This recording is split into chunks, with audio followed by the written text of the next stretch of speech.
Good afternoon, everyone. It's Lisa Norell. April 16th. We are in full swing with spring here in the United States, in Virginia. And I'm so glad you're able to carve out your lunch time to be here. So for the next 40 minutes, we're going to be talking with you about how can you create a coaching culture during COVID and beyond.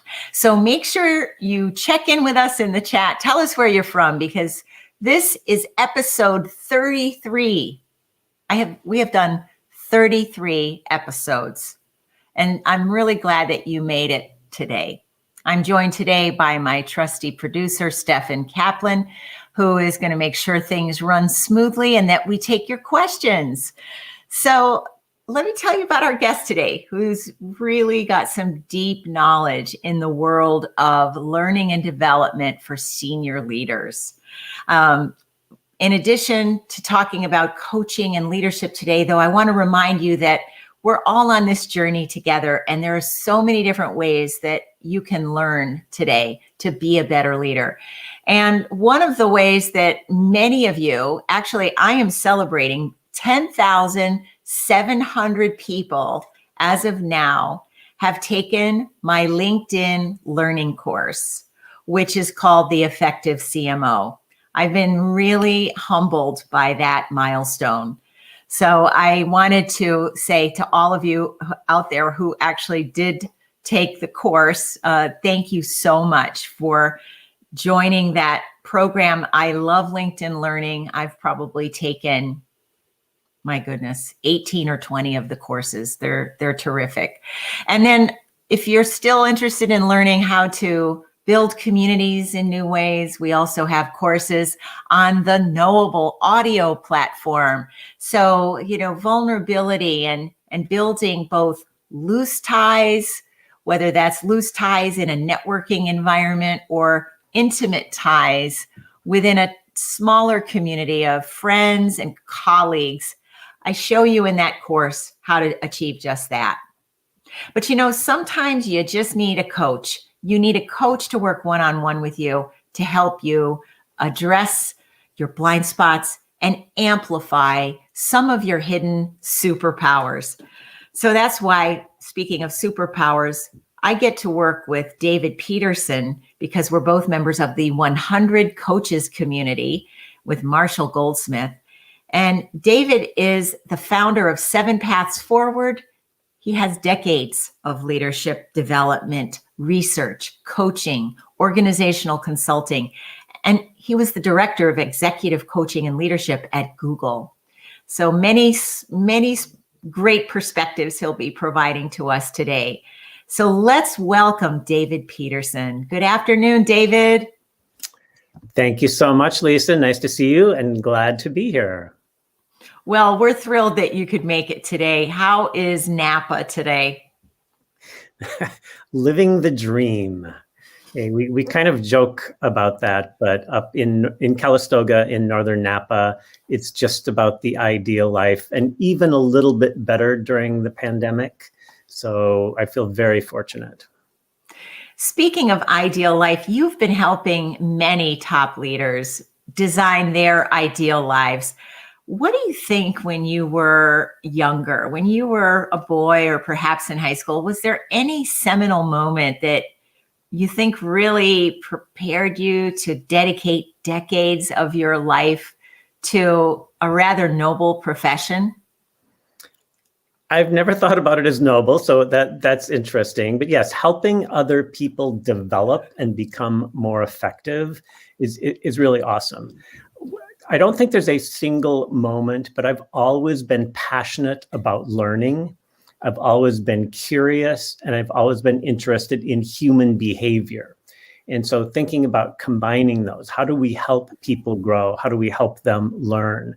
And so when I started working for a living, and I really started to refine my message. So my vision has always been to make learning and development faster, better, and more rewarding for people and for organizations. So I do feel fortunate in the sense of being able to pursue that path. Yes, I think we're both fortunate. I mean, I was looking the other day, it's been 20 years since I was certified the first time to be a coach. And I remember somebody I met on an airplane said, "Oh, my boyfriend is a coach." And I said, "A coach? You mean like a sports coach?" And then she proceeded to tell me about Greg. And investing 2 years of coaching with Greg was probably one of my top 10 life choices. And I'll be forever grateful to him. But, it's interesting because coaching can also be a little dangerous. And you have the moniker Danger D. How did you get that name? The true story, I can't tell you. but wherever it began, I started getting mail delivered to Danger Peterson. And so people would say, like, what is this? It's like, what's my nickname? And then when rap came along and I started getting more interested in that, and I decided I had to have a rap ego. And so that became Danger D. So Danger D is one of my rap names, but the nickname Danger has been around for a long time. I see. Well, I know this because I am about to wrap up my coaching certification with you through WBEX. Because like you, we share this passion for lifelong learning and rapid learning. And there's something about the way you coach that does introduce a modicum of danger or risk. Tell me how that way of being kind of evolved in how you advise egotistical, overly confident at times senior leaders. I think the best learning happens at the edge of your comfort zone. And there's a downhill skier named Steve Podborski. He's one of the world's leading skiers, World Cup champion many times. And he had a phrase. He said, winning is a matter of finding out where that edge lies. If you go too fast, you fall. If you go too slow, you lose. And so for me, finding that edge, what is the edge of your comfort zone where you're going to have maximum learning? And many people like to play it safe. Like, I want to be good at this. So they'll move forward in very small increments. And I try to adjust my coaching so that people are really working at that edge where there is a risk. This might not go well. I might not be perfect at this. And many leaders struggle with that, especially in tech or any area where you are trained to be an expert. Physicians, lawyers, they're trained to have the answer. They don't like to be uncomfortable. They don't like to be at the edge. And so it's like going back to grade school for some people, and that I don't know what I'm doing, and that's the right attitude. And we're gonna try to stay there, not too far. There's some danger in that kind of coaching. Yes, there is. And I think coaching, I'm also going to be a bit of a provocateur today because I live a little bit dangerously as well. All right, I'm just going to say it. Coaching has gotten a bad rap over the last 20 years that I've been in the profession. Coaching is not all that I offer clients, but it's a key ingredient. And there are times when the client has a business outcome that they need to achieve, and coaching is the best solution. Other times it's other solutions. But talk to me a minute about why has coaching gotten such a bad rap? And have you seen it improve in the last couple of decades? First of all, I didn't know that coaching had a bad rap. So I hear all kinds of things about coaching. So you commented that there's few barriers to entry, and yes, almost anybody can be a coach. So there's good news and bad news in that. The good news is I think it's actually easy to be a good coach. If you're willing to listen, if you're willing to set aside your agenda, if you're willing to be present and help people just think things through, you can probably be a good coach. Now, conversely, it's also easy to be a bad coach. Bad coaches, start telling people what to do or giving advice inappropriately or solving problems. And sometimes they just care too much. What I've seen happening in the last 20 years is there's so many people coming in, there's so many good coaches that it's become a commodity. It's easy to find a good coach, but it's very difficult to become a great coach. And the problem that I see in the field is so many coaches are complacent. They get good feedback from most of their clients, and then if somebody doesn't change, they say, oh, well, that was them. So many coaches blame the client if they don't grow or develop. And from my perspective, I decided many, many years ago, I want to be a great coach. And when somebody's not changing, I see that as my responsibility to figure out what will help them. And so I've had to be a continuous learner in understanding better ways to support people, coach them, develop them. And one of the other changes that I've seen in the field is there's this growing sense that there's pure coaching or true coaching or something there. And I don't believe in pure coaching. My coaching is one solution. My goal is to help leaders develop and help them become better leaders 5 to 10 years from now than they would have possibly been if they hadn't worked with me. And that means I have to really be at playing the long game, thinking long term, help them build capabilities, help them become better learners. And so many coaches just kind of focus on what can we do right now? How do we have a good conversation? And it's very short-term focused and misses a lot of the ways that they can add value longer term. And this is a mic drop moment here in the live stream. I just want to make sure all of you watching capture this, because David is pouring out just huge vessels of wisdom. If any of you watching are saying, coaching, I'm interested, I'm curious, but I don't really know what it's about. I don't know what decent coaching is versus great coaching. Take notes, because this is really important. And in my own personal experience, it's true. David, before we keep going, I want you to know we have Tim from Pennsylvania, Todd from New York City, Michael is with us from Canada.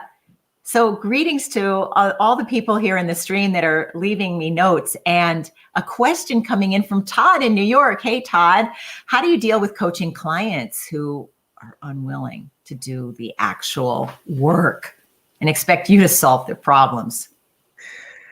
So there's a whole notion, I'll come back to that specific question in a minute, but there's a big debate in the field of coaching about, are some clients uncoachable? So there's a lot of conversation about coachability. Is this person coachable? And whenever I hear people talking about coachability, I think more about coach ability.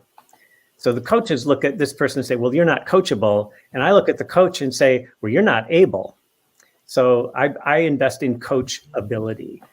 And for Todd's question, when clients aren't willing to do the work, it's often because the coach is trying to get them to do something they don't want. And so I believe that everyone is coachable. Everyone wants to be more effective. They just may not want to do what you want them to do. So Todd, in answer to your question, I look for what is it that this person wants to be better at? Where is the pain in their life? Where is there already some motivation? Let's start there. And coaches will often say, yeah, but their boss is telling them to do this and that. Like, do you do everything your boss tells you to do? Do you do everything that some stranger just says, hey, you should do this? No, we choose. And so helping the client figure out what is it that I most want, where can I actually grow? And then you build credibility and you create momentum. And they're much more willing to work with you and open up to new perspectives. So I know it looks like they're resisting, but it's actually more the coach's challenge than their challenge, which is to find another way. Yes, finding another way. And whenever I start an engagement with a client, and I invite anyone who is currently looking and talking with potential coaches with whom they would work, I have a joint accountabilities agreement, and they review it before we start working together It's kind of like, here's what I will promise to do, here's what you promise to do, so that this collaboration is powerful and it gets these results in writing that we agreed we're going to move towards. Have you seen those happening or operating well in the past as well with your clients, David? Yes, but I really believe one of the advantages of coaching is that it's customized to the individual.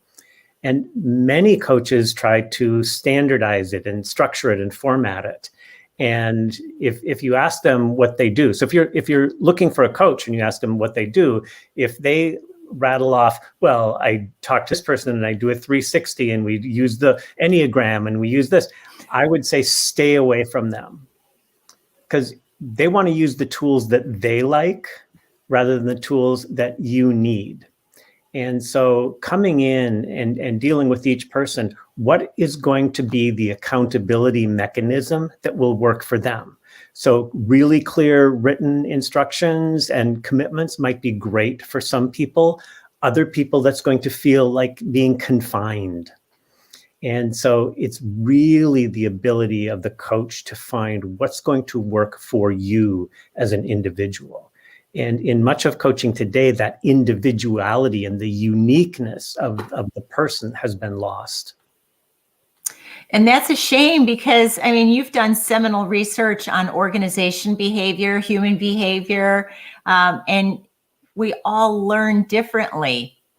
So, for me to come in and say, here is my one size fits all package, and we're going to use this assessment and that assessment. And it's like, well, maybe that's not appropriate. I mean, I have a co-founder I'm coaching right now. And the last thing I wanted to do, this person took a company from $0 to $200 million. And they are highly creative. They are a relationship builder. They are musicians. I mean, they are so interesting to work with. And they don't need tons and tons of forms and worksheets and structure, because, we can cut to the chase pretty quickly because we trust each other. So we have 3 outcomes and we're focusing on those outcomes. We have a timeline. We have a integrity between our commitments. And so far, so good. But other clients, they love some worksheets or some homework assignments that are a little bit more structured. So yeah, it's that volatility. Volatility is great. Speaking of volatility, you wrote a great piece on VUCA. I would love to hear, first of all, if you don't mind explaining what VUCA is, and how do you think that is affecting leaders today? I love the topic. VUCA is an acronym. It stands for volatile, uncertain, complex, and ambiguous, VUCA. And it came from the US military originally as a way to describe the conditions of war or of battle. Things are exploding. Things, you don't know what they mean. Like, is this a friend or a foe? Like, what's that noise? Is somebody coming to attack us? And people have started using it to describe the conditions of the world today, especially in business. It's complex, it's disruptive, it's changing all the time. There are signals that are hard to interpret. We don't know what this information means. We're being overwhelmed by data and information. And so helping people gain what I think of as equanimity, that ability to stay balanced in the midst of all of this turmoil and disruption. And so learning ability has always been important for leaders to be able to learn new things. Today, learning agility is more important. Can you adapt? Can you learn from your experiences? Can you experiment and try new things? And I think we've passed an inflection point a couple years ago where the world became way more complex and disruptive than anybody has ever seen before. Certainly there are disruptions through history, but now we're seeing disruptions every year or two in dramatic ways. And people are not equipped to deal with that. And so the irony is, if we want to get better at thriving in disruption, and complexity, we have to expose ourselves to more disruptive forces. We have to get comfortable with being uncomfortable. We have to get comfortable with making mistakes and trying again. We have to spend more time reflecting than we ever have. And again, people feel so busy in their world today, they don't feel like they have the time to step back and try to make sense of things. But that becomes a critical skill for the future when everything is changing around you. What did you do when COVID hit? I mean, I think VUCA has been amplified because it's not, COVID is an invisible enemy. So, and I'm not saying war is better than COVID by any stretch, where you know who the enemy is and there are physical manifestations of the conflict. But how did you react when COVID was in full force last year? And how did you change your lifestyle or the way in which you designed your day as a result of it? I'm probably relatively rare in having this answer. I have always loved working from home, and you mentioned 7 Paths Forward.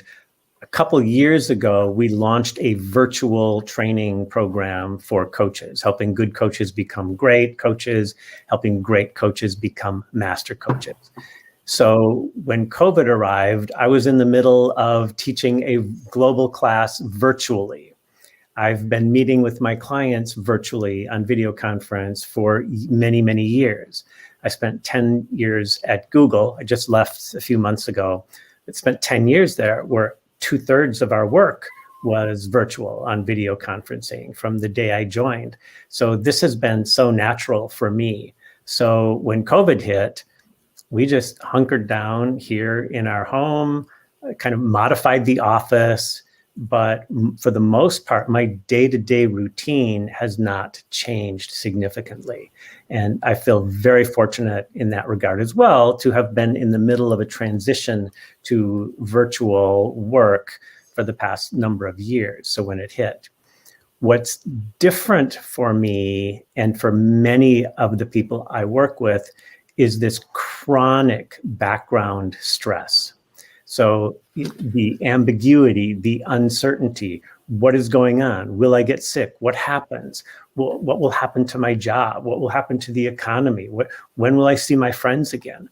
And that has added a layer of stress to me personally and to many, many people that I work with. I've noticed for me, when I get irritable, and I'm way more irritable now than I typically am, just because I'm stressed, and it's not one thing I can point to. It's just all of that uncertainty and change, and wondering, what does this mean? What's going to happen?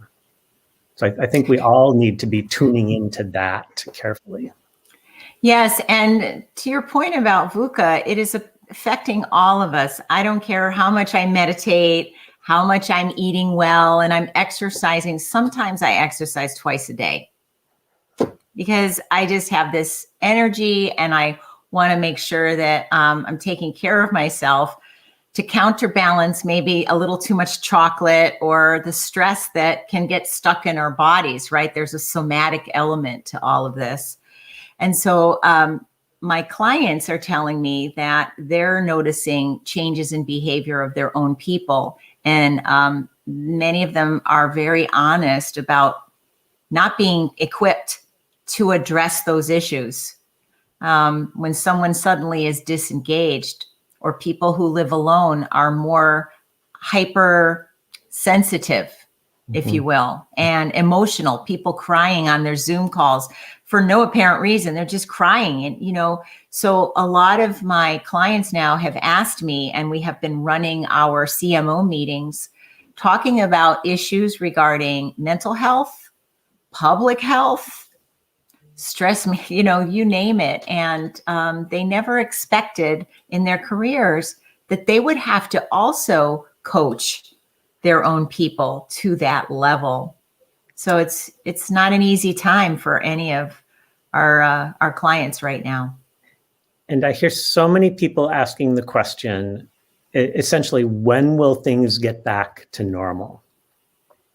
And I am a strong believer in the fact that this is the new normal, and we will continue to be disrupted. We will see, nobody can predict the next pandemic, but we know there will be another one. Nobody can predict the next recession. We know it will happen at some point. Nobody can predict the next major technology breakthrough, but we know it will happen. And the pace of change is accelerating. So everything is happening faster and faster. It's the ultimate outcome of Moore's law, that processing speed of computing technology doubles every 18 to 24 months. Storage doubles. And what happens is that processing speed and storage are doubling and becoming cheaper. And so pretty soon, everybody will have the processing capacity and storage to do anything they want virtually. We have to get better at dealing with that constant change around us.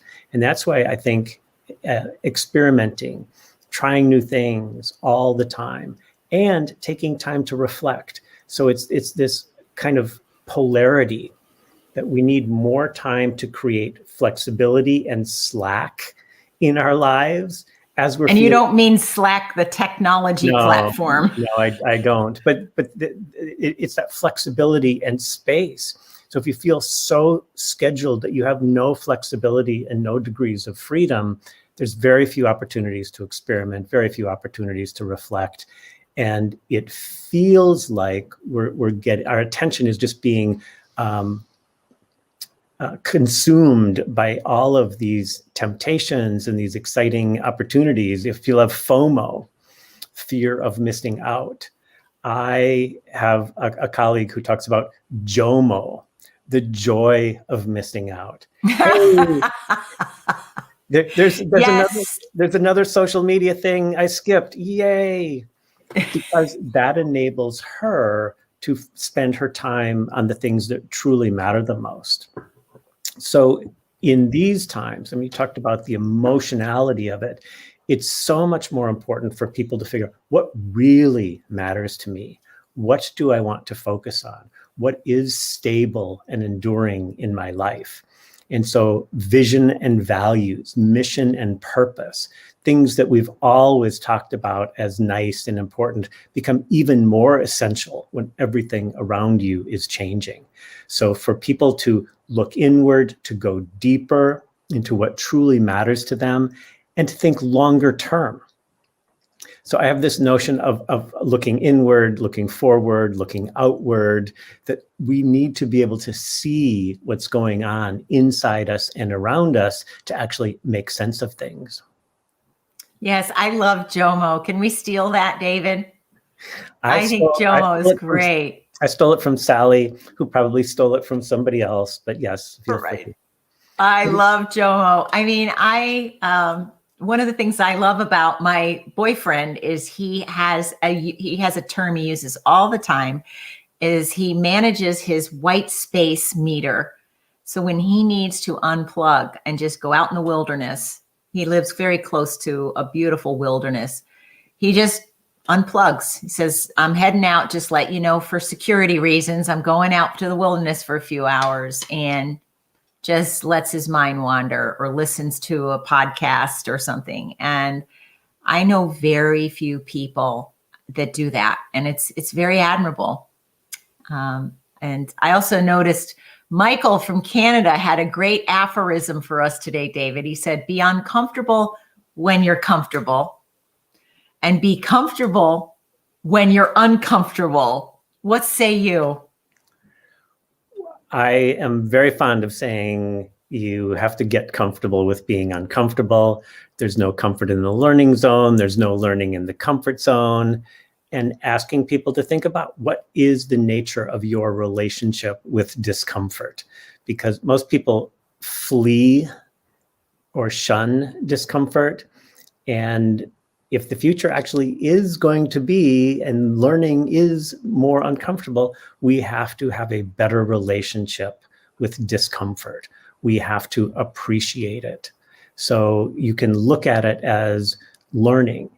When I first started writing about this topic, and I said, oh, look, okay, here I am. I'm advocating for all of you to go out and put yourselves in uncomfortable situations, to go stress yourself.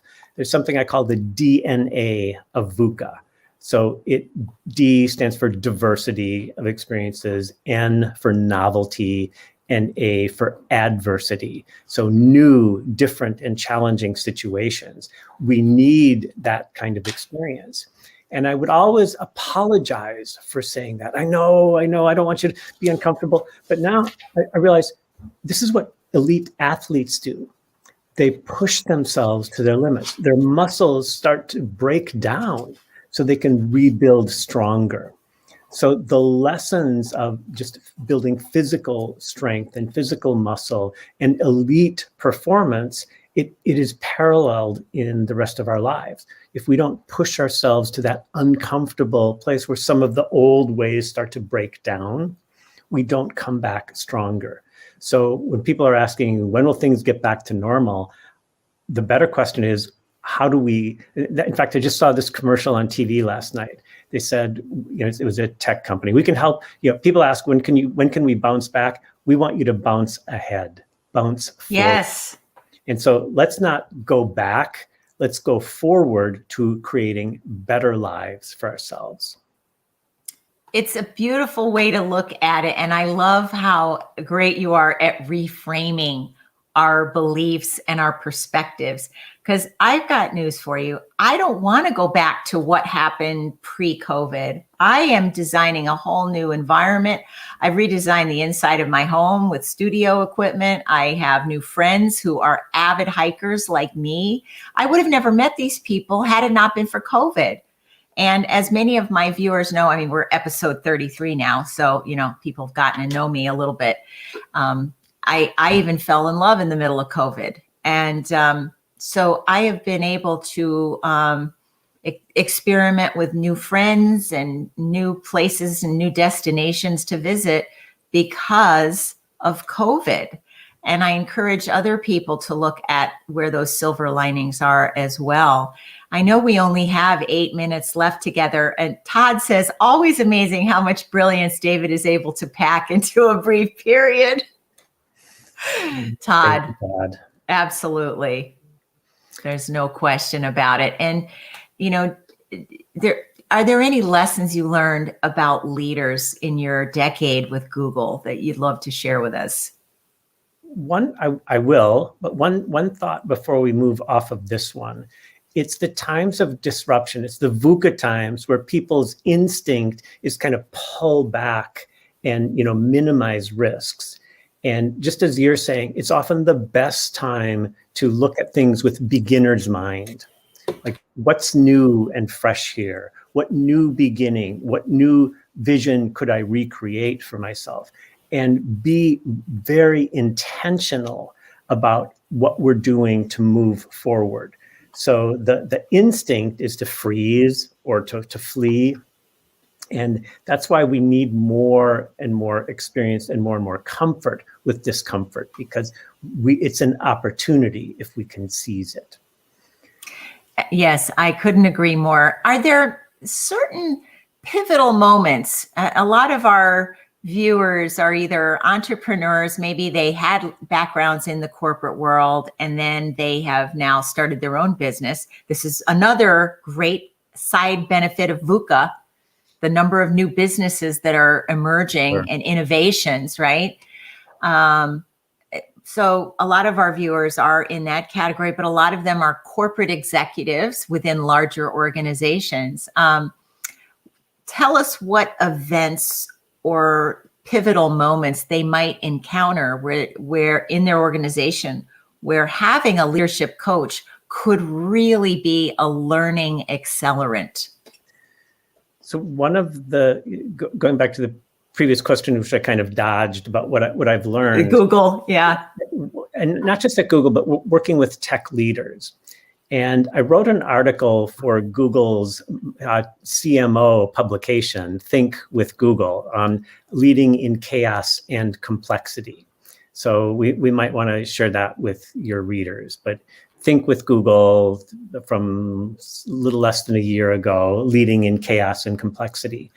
But helping, so the advice I have is try to understand when you look at a problem, is this a complicated problem or a complex problem? And complicated things are things that cause and effect are really clear. You can repeat them, you can research them, you can study them. There we go. Yes, nice. Thank you, Steph. Green. So complicated problems have answers. And this is what most of us, in terms of you go to college, you figure out how do I get the right answer. In complexity, cause and effect don't work. So human behavior is complex. And you do a reorg or you hire someone, you can't just replicate that. You can't just swap people out. It introduces a new dynamic in the team. And people have emotions. They wake up tired or well rested, they respond differently. And so you can't predict what will happen, but you can make a choice, you can base it on values and principles, and then you have to adapt as you learn more. And so the biggest shift, I think, in leadership has been the interesting work in the past 10 years has shifted from complicated problems to complex problems that don't have answers. That's where innovation comes from. It's where all kinds of good things come from. But you can't, people are looking for the answer. And for more and more of the challenges we face today, there's no answer. There's only a direction that we can go. Yes. Oh, I hope you all caught that distinction between complicated and complex. One of the complex challenges a lot of my clients will encounter in their career, and this has been coming up quite a bit, is, that old saying, when the water is low, the rocks appear. Several of our clients have noticed that some of their most capable people, a few, not a lot, but a few will pop up as highly capable in their functional area in marketing. But their emotional capacity is non-existent or barely available. So they've been tolerating the really bad actors who are causing drama and toxicity and gossip and no integrity. And I've noticed a number of my clients whom I'm coaching are saying, wow, I think I better do something about this. They've been coasting for years, and now they don't have any room for that behavior anymore. And the coaching I've been able to give them to work through the consequences of keeping that kind of person on their team has been really one of the most rewarding aspects of my work. Just a little side story there, but it's gotten heightened in the last year. I believe it has. And again, we're looking at things through different lenses now. Different things matter. And that's absolutely the future that we're going at. So periodically looking at your staff and say, do they have the skills we need today? And do they have the skills we'll need tomorrow? And how can I help people change before they have to? So again, that looking into the future, what's around the corner, what capabilities will we need, and how do we make sure that people are growing faster than the pace of change? That's one of the topics that we really focus on in our work with coaches. Coaches have to be learning faster than their clients. Clients have to be learning faster than the pace of change around them. Leaders need to be changing faster than the pace of change. And you can't just do that by running faster. You have to think differently about how will I succeed in the world of tomorrow. Oh my gosh, what a perfect question to ponder as we enter the weekend, David. And I just had I can't believe how fast the time flies. I wish we had more time.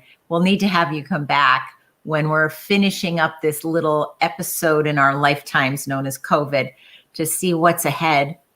I also want people to contact me, and I'd be happy to share the article if you're okay with it, David, where you go into this more deeply around the distinctions between tactical versus adaptive performance. And there's just so many other layers of this wonderful, tasty Vidalia onion that we didn't have time to unpack today.